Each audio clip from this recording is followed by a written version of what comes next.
I'm consistent anti-Marcos. And so the DDS, they like that. That's right? But this...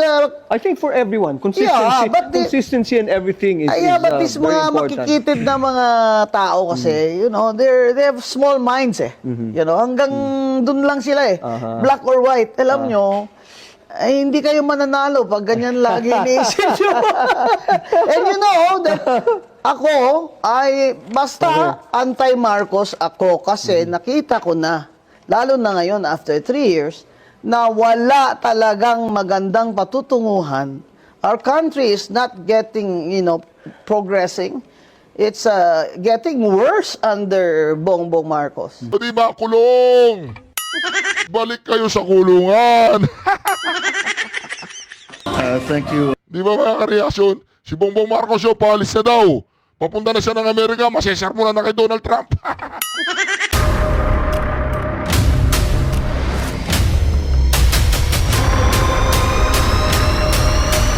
Bago tayo mag-umpisa, baka pwede nyong i-like ang video na to. Malaking bagay ang like sa aming mga content creators. Maraming salamat po.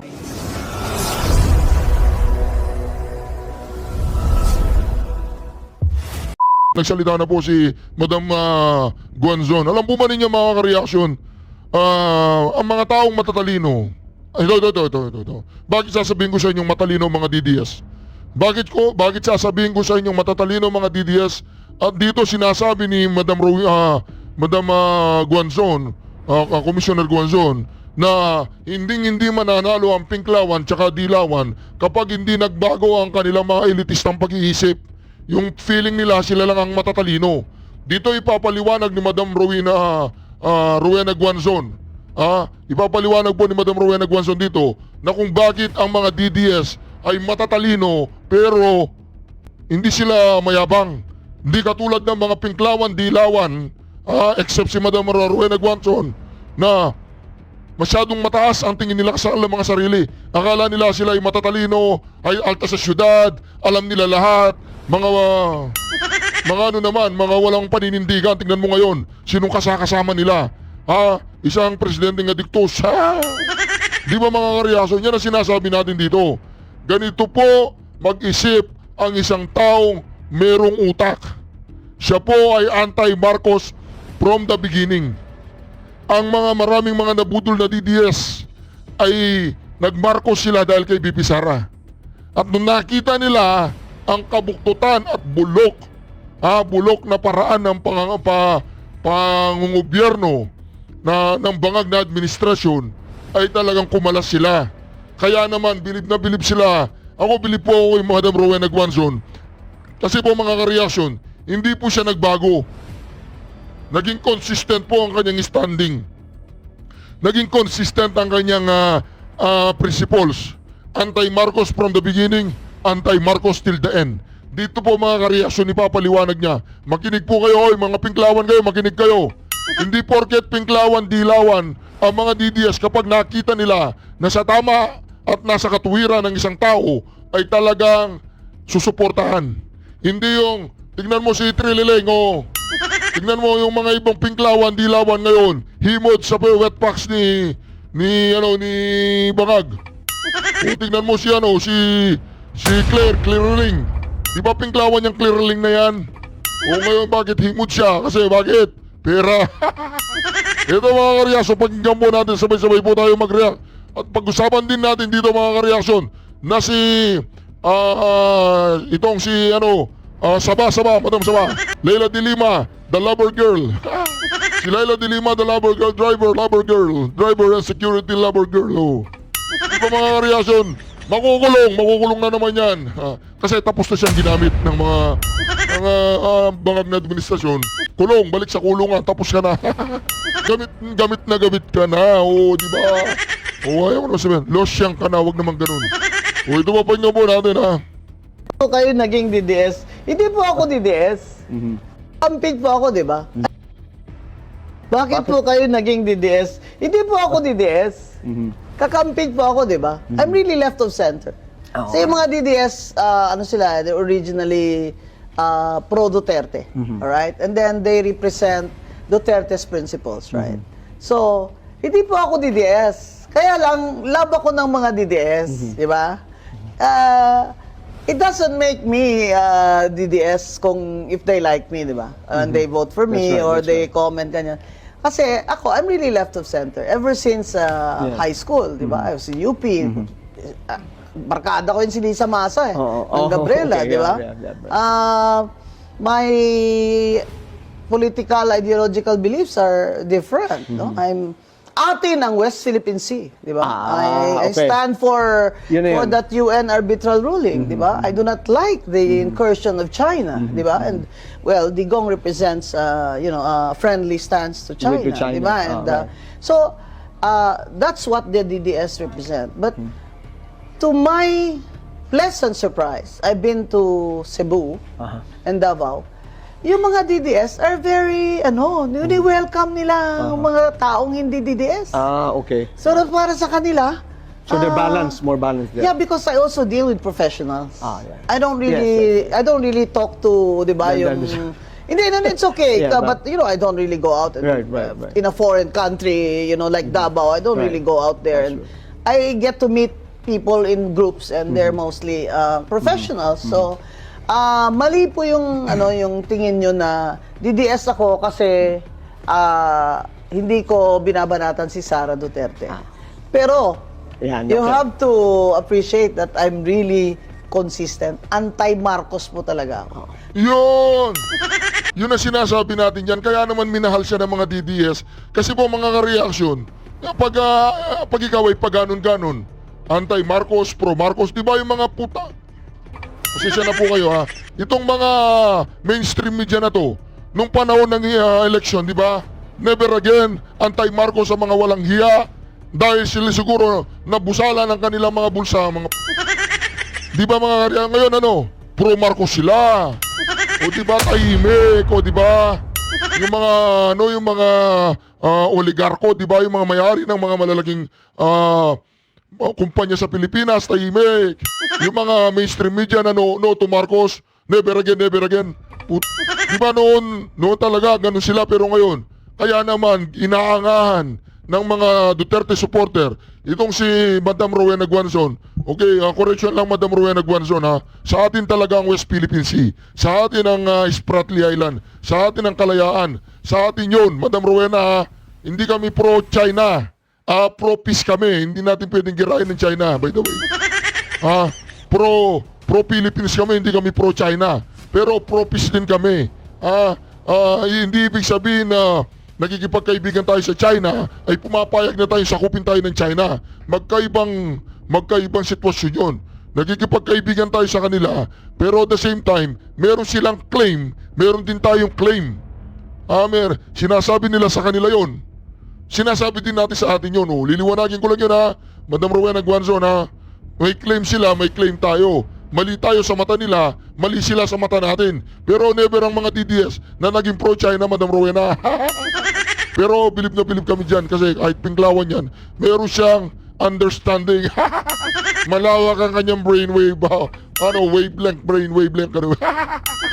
Since I was 13 years old, pangalawang Marcos na po ako eh. Wag naman po sana pangatlo. 67 na ako eh. Never again. Diba? Okay. Ilang water cannon ang tumama sa akin dyan sa kay Ferdinand Marcos na regime, ha? When I was campaigning against Marcos for Lenny, sinabi ko pag nanalo si Marcos, hindi na yan aalis. It's going to be a dynasty all over again. Right? So, I'm consistent anti-Marcos. Mm-hmm. And so the DDS, they like that. That's right? But this... I think for everyone, consistency, Yeah, but consistency and everything is, but these very mga important. makikitid na mga tao kasi, they have small minds eh. Hanggang dun lang sila eh. Black or white. Alam nyo, ay hindi kayo mananalo pag ganyan lagi iniisip nyo. And you know that ako ay basta anti-Marcos ako kasi nakita ko na, lalo na ngayon after 3 years, na wala talagang magandang patutunguhan. Our country is not getting, progressing. It's getting worse under Bongbong Marcos. Mga kareaksyon ako, nung panahon ng eleksyon, alam nyo ba na pinipilit kong gustuin si BBM dahil kay Sara Duterte. Pinipilit ko siyang lunukin, pinipilit kong sikmurahin si BBM. Pero, ito, promise po sa inyo, hindi ko pinoto si BBM. Pero pinilit ko siya, ginajustify ko siya sa aking puso't isip na ganyan. Pero nakukonsensya pa rin ako na nararamdaman ko pa rin yung sinasabi ng Pangulong Duterte. Kaya kayong mga pinklawan, hindi kayo mananalo. Katulad ngayon, di ba? Katulad ngayon, maraming mga followers si Madam Rowena Guanzon ng mga pinklawan ay leaning na kay Sara Duterte. Kasi alam nila, nararamdaman nila na itong si Madam Rowena Guanzon ay hindi, ano siya, yung, ang tawag doon, nasa tama ang kanyang pag-iisip. Yung sa kabila may mga tama. Sa mga pinklawan, maraming may siraulo dyan. Hindi si Madam Rowena Guanzon, pero maraming siraulong pinklawan. Di ba mga kareaksyon? Anong pangalan nun? Si Ontiveros, tanungin mo nga si Llamas. Tanungin mo si Llamas kung si Raulo siya, yung sa taas pa o sa baba. Tanungin mo lang hindi ko sinabi si Raulo si Llamas. Tanungin mo lang, ikaw ang mas nakakaalam patungkol kay Llamas kung sira ang ulo niya sa taas o sa baba. Mga kareaso, yan si Madam Rowena Guanzon, yan malupit, consistent, hindi pa bago-bago ang kanyang desisyon at hindi pa bago-bago ang kanyang standing, hindi katulad ng mga pinklawan tsaka mga dilawang bulok na walang prinsipyo, walang paninindigan. Kung saan sila busog, doon sila. Kahit Marcos pa nakaupo, mga po. Si Pangulong Duterte po ay hindi natin pinapanalangin dahil siya si Pangulong Duterte lamang, kundi sapagkat siya ang kumakatawan sa lahat ng pang-aapi sa ating bayan. Ang bayan po ang ating pinanalalangin tuwing pinanalangin natin si Pangulong Duterte, sapagkat siya lamang po ang nakipaglaban para sa ating lahat. Sinakripisyo niya, He sacrificed His life, His liberty, and His sacred honor. Sabi nga niya, I do not mind marching into hell so I can make the Philippines heaven for the Filipinos. At yan po ang nangyari. Si Atty. Topacio, nasusuong sa lahat ng haharapin din po ng ating Vice Presidente.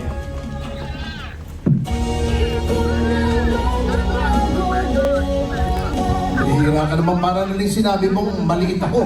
Kailangan mong binaba yung mikrofono. Magandang gabi po, isang maulan. Gabi sa atin, lahat.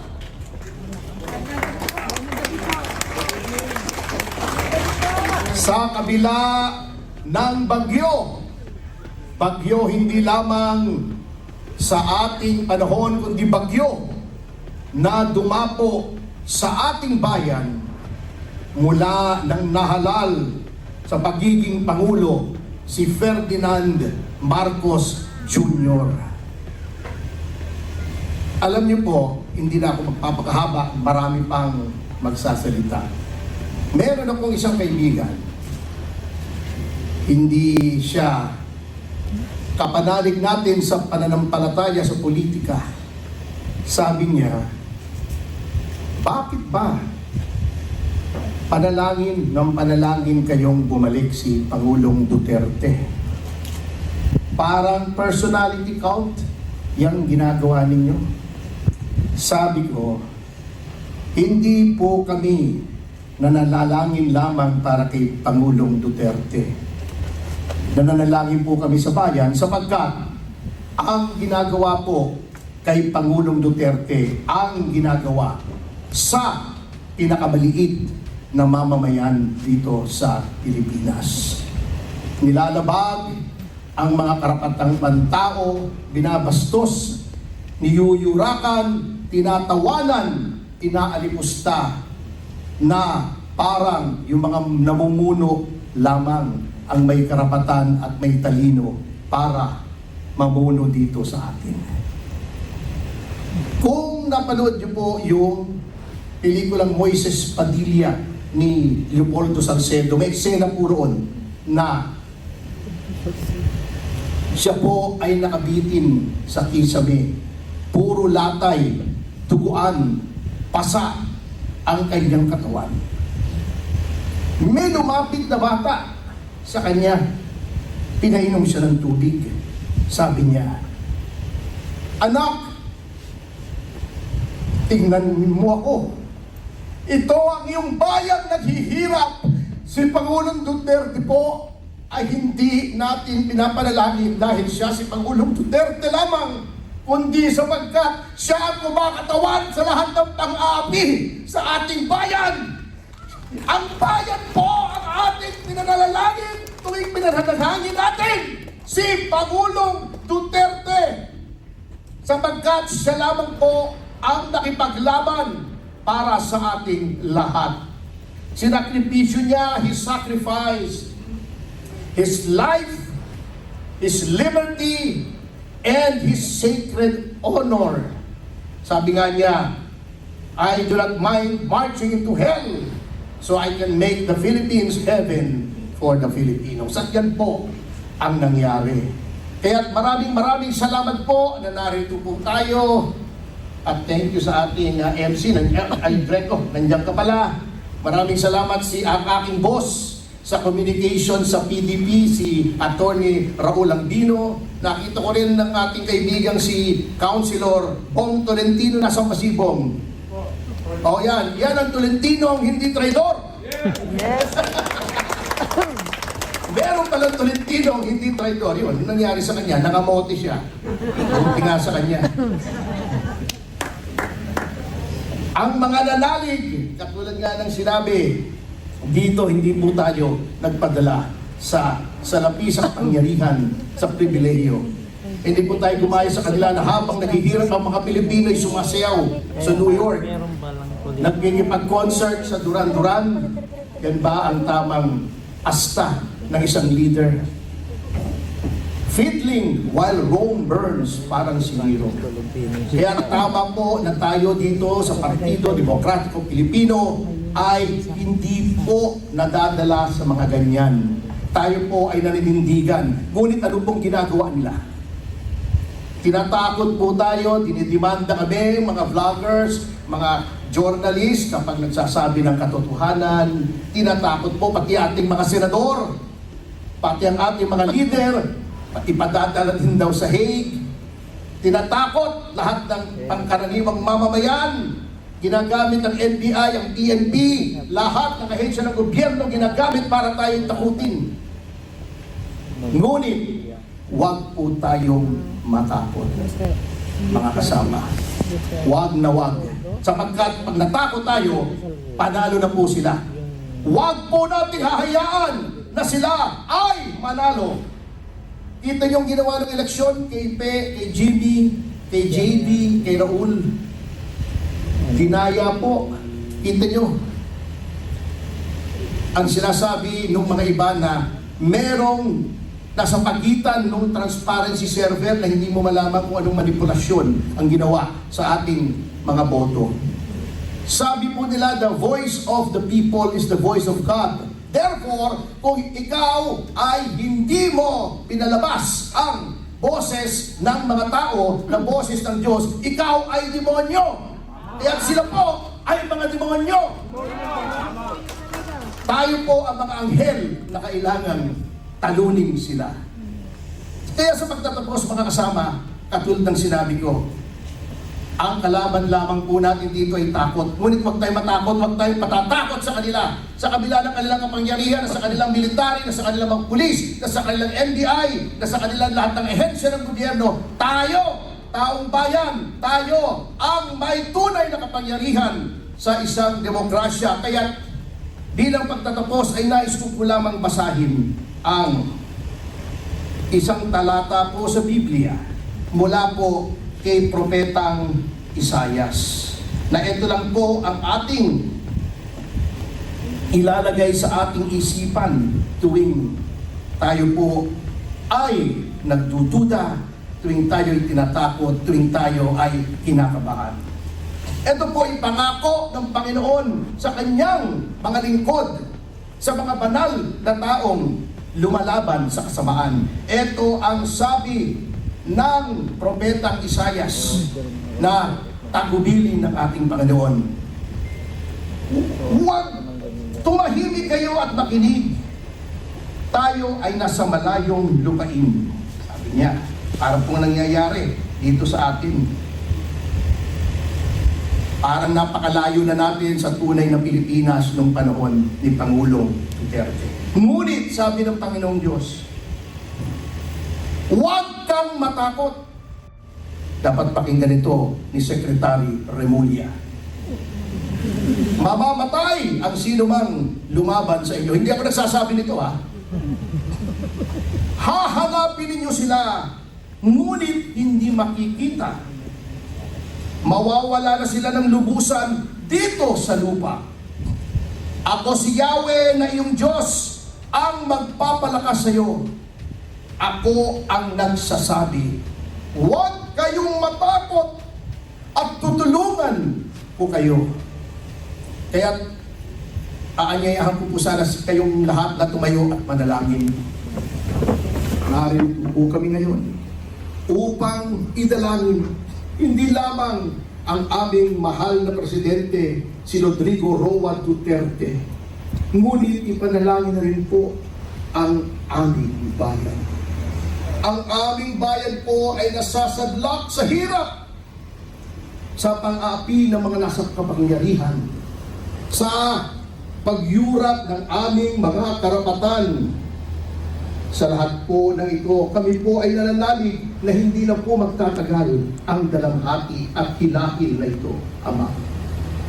Ama, bigyan niyo po kami ng lakas, bigyan niyo po kami ng paninindigan, bigyan niyo po kami ng tapang upang lumaban sa mga abusado, mga masasamang tao, sa mga magnanakaw, sa mga mapangapi. Panginoong Jesus, lumalapit po kami sa inyo. Patawarin niyo po kami kung mayroon po man kaming kasalanan sa inyo.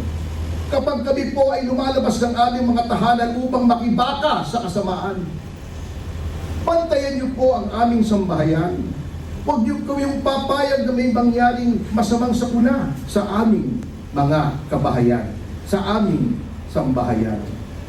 Bigyan niyo po kami lahat ng pinakamahabang buhay at pinakamabuting kalusugan. Bigyan niyo rin po kami ng biyaya na magagamit namin hindi lamang sa aming kasariling pangangailangan, kundi sa paglilingkod po sa inyo sa amin pong paglaban na hinaharap. Ama, bumabalik po kami sa inyo, nananalig po kami, na narinig niyo na ang aming panalangin. Nananalig po kami na hindi na po magtatagal ay babalik na po ang aming pinakamamahal na Pangulo dito sa Pilipinas, buhay at malusog. Nananalig po kami, narinig niyo na po ang aming panalangin sapagkat lahat po ito ay aming hinihiling sa pamamagitan ng aming Panginoong Jesus, aming tagapagligtas at tagapamagitan sa inyo. Amen. Maraming salamat po kasi ginawa ko ng Diyos mas pasansana ng Ama ang bayang Pilipinas. Magandang gabi po! Maraming salamat. Ito po mga kareaksyon, makukulong na si Leila de Lima ulit at nagre-reklamo po ang kanyang lawyer at ang kanyang attorney. Lawyer tsaka attorney, parehas lang yung reaksyon.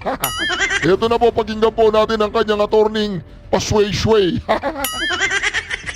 That the government is still pursuing this. So we were caught off guard that in fact the Department of Justice prosecutors is still filing motions for reconsideration that is in violation of the rules. Ginagawa nilang katawa-tawa yung justice system. Ginagawa nilang katawa-tawa yung most basic rules. Even a first-year law student knows that an acquittal is not subject to a motion for reconsideration. But the state is still pursuing this case and still trying to silence Leila de Lima, who is a duly elected member of the House of Representatives. Again, meron pa silang kinakatakutan kay Leila de Lima. Ang gobyerno ba na ito ay gusto pang patahimbikin si Leila de Lima?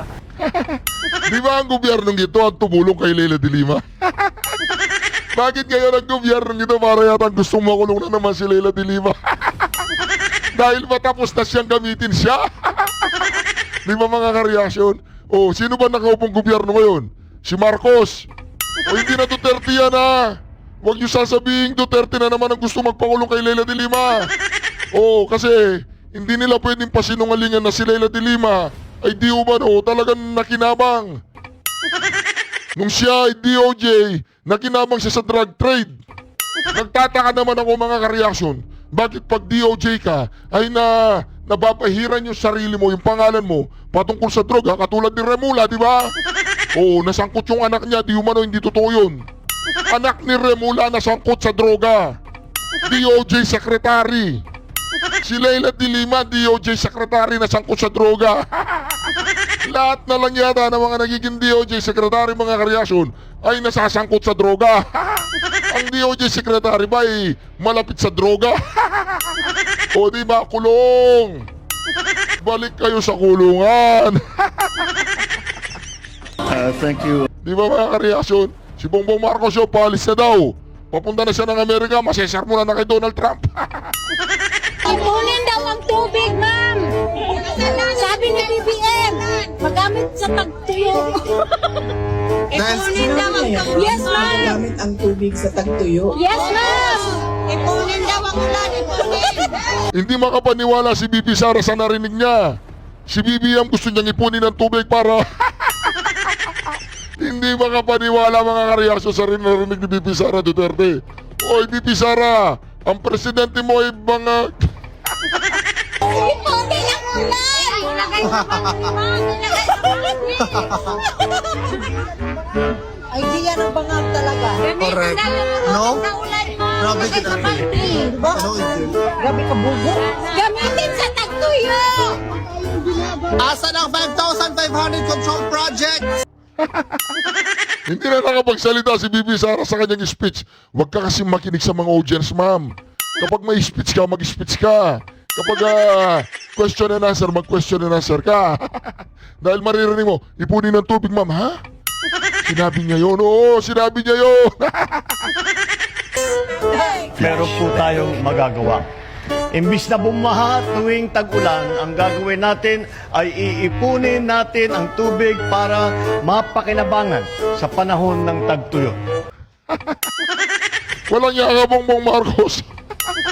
Sa bagay, yan po ay sinyales ng isang taong walang natapos. Correct. Hindi ko alam kung paano naging presidente yan ang talaga alam. Paano ba Hindi raw alam kung paano naging presidente. Siyempre ma'am, kinampanya mo eh. Alam mo naman pinapaniwalaan ka ng buong Pilipinas eh. O ngayon, kailangan ikaw na maging presidente para makatikim ng masasarap na ulam ang mga yan. Doon, sa Bilibid. gawin natin? Dahil in-endorse ng movie. Ang Inday! Bodo Israel, ma'am! Bodo Israel! Budol Israel ma'am, budol Israel. Tao. Ngayon po, ano ang batas na umiiral hanggang ngayon dito sa Pilipinas? Meron po tayong extradition, hindi naman law ito na act ng Congress. Hoy Mangga. Excuse me po. Ay, Marcos. Makinig ka dito. Tigilan mo na yung PRRD, diyak mo na yan. Walang kwenta yan. Diba? Walang kwenta yan. Tigilan mo na yan. Meron tayong extradition rules. This is a law enacted during the time of Marcos Sr. under his powers, his lawmaking powers, granted by Amendment 6 of the 73 Constitution. Nandoon po may proseso kung paano ini-extradite ang isang tao. Ngayon, sasabihin nila, hindi naman extradition yan eh. Yan ay warrant ng ICC. Ngunit, if you look at the definition of extradition, it is tantamount to extradition. Bakit? Sapagkat itong warrant na ito ay nire-request yung Pilipinas na isang taong nakikita who's found in the Philippines should be brought to the place where he has a pending case to face trial. Correct. Therefore, it falls under the definition of extradition. Yes. Okay, so extradition po yun. Klaro yun. Don't let anyone tell you different. Extradition yun. Anong nakalagay sa extradition law? i-request po dapat nung requesting state o requesting authority sa DFA ng Pilipinas. Sapagkat inter-country po yan eh. So DFA, ang DFA wala namang litigation powers yan. So under the extradition law o extradition rules natin, makikipag-coordinate yan sa DOJ. The DOJ through the Prosecutor General or the General Counsel of the DOJ will file an extradition petition before the proper regional trial court. In this case, Maynila po palagi ang filing ng extradition because I've handled my share of extradition cases. Tama po yun. Alam po ninyo, mga minamahal na kababayan, kaming mga abogado, tulad ni Cafferty, lagi namin pong ini-emphasize yung principle of supremacy of the Constitution. Yes. Pagdating po dito sa Pilipinas, wala pong ibang batas na mas mataas kesa sa Constitution natin, yung saligang batas. So maraming nagtatanong, paano naman yung mga obligasyon natin sa mga tratado o mga kasunduang internasyonal na pinasok ng ating bansa? Ano ka mo? Tratado? Tratado. Yun nasa Malacanang, yung mga tratado. Oo. Ano ba ang gagawin natin dito sa mga treaties? Ano yung mga treaty obligations natin dyan? Katulad ng binabanggit ni Cafferty, tungkol sa extradition, tungkol po doon sa ICC, tungkol sa Interpol. Lahat po yung kasi meron tayong mga pinirmang kasunduan. Bakit natin kailangang i-implement yan sa ating bansa? Kasi sa ating saligang batas din, nakalagay po doon yung tinatawag nating principle of incorporation. Yun! Dapat dumaan muna sa tamang paglilitis mga kareaksyon.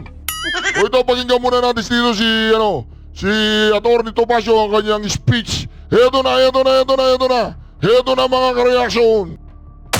Opo, attorney, ito ang actual na sitwasyon ngayon, no? Pinayagan daw ng COMELEC yung kanyang pag-substitute, no?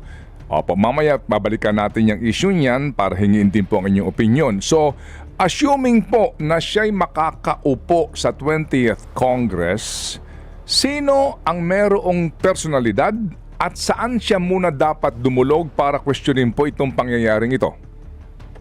Well, dalawang bagay, pwedeng may dumulog sa ating Korte Suprema para questionin yung decision ng Commission on Elections na the issue of whether or not there was grave abuse of discretion on the part of the COMELEC in allowing her to occupy the position on the issue of violation ng 3-term limit rule, or pwede naman dyan sa House Electoral Tribunal on the question of her qualification.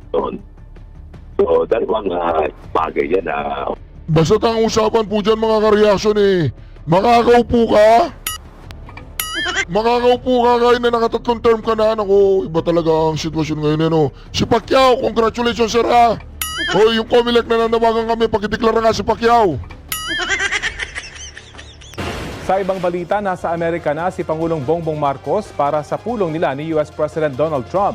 At live mula sa Washington DC sa Amerika, may ulat on the spot si Sandra Aguinaldo. No. Nasa Amerika na daw si Bongbong Marcos. Diba sabi ng iba, puppet siya ng Amerika. Sabi ng iba sabi naman ng iba, mapapagalitan dahil sa nangyaring pulburonic video, pulburonic issue. Sabi naman ng iba, baka dyan ay papapolical test. Mga kareaksyon, ito na. Pakinggan po natin, nasa Amerika daw si Bongbong Marcos. Ito na mga kareaksyon. Bakit hinayaan na mag-convulse ang anak mo sa floor? Bakit hinayaan na mag-foam ang bunganga ng anak mo? Hinayaan na lang na nag-recede ang mata ng anak mo? Bakit hinayaan at walang nag-report that night? People wanted to report it. People wanted to call 911.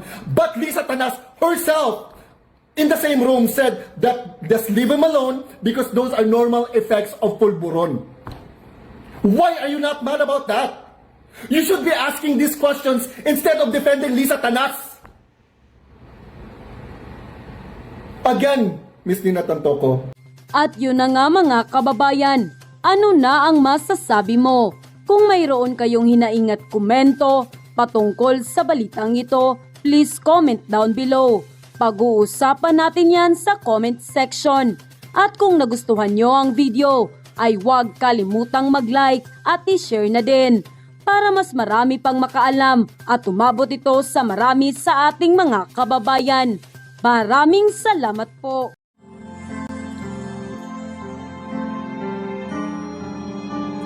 Melody ng song. Ang bayan ko'y pinagpala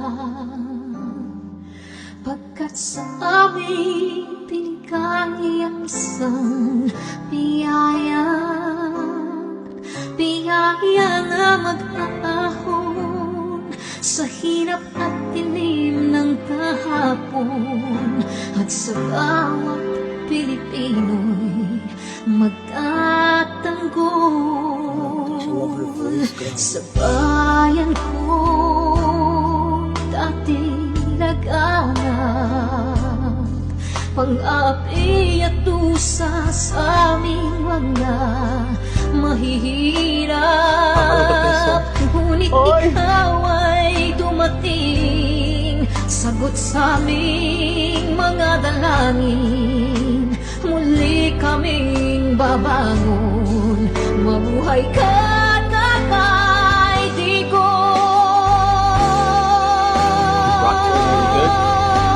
Ama, maraming salamat. Aming mga mata'y minuhulat, gawain ng masasamay iyong isiniwalat.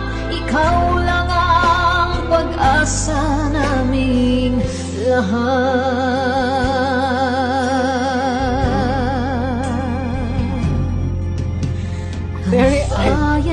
Minamatay niya ako kung iyak ako. Pilipinas, muling makikilala at itataas. Katahimik ay maghahari sa ating puso'y mamamayani. Mga ngiti sa labi di mapapawi.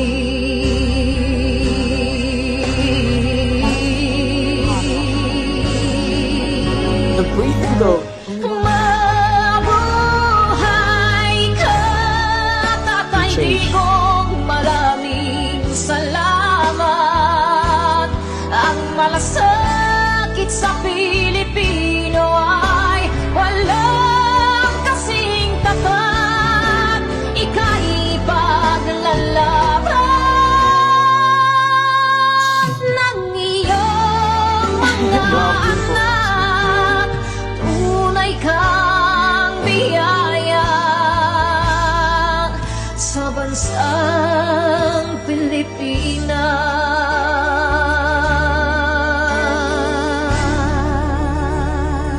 Haba. Gosh. Irene Oikaw. Mabuti pa ang sardinas, may label. Eh tayo, wala. Nay, ito na yung bayad ko sa isa, ano? O, kunin mo yung isa. Isa muna, yan, no? Tapos, isa pa, di ba? 4 dapat na sardinas, eh. O, yan. 3 na. Pang-4 na sardinas. O, okay na.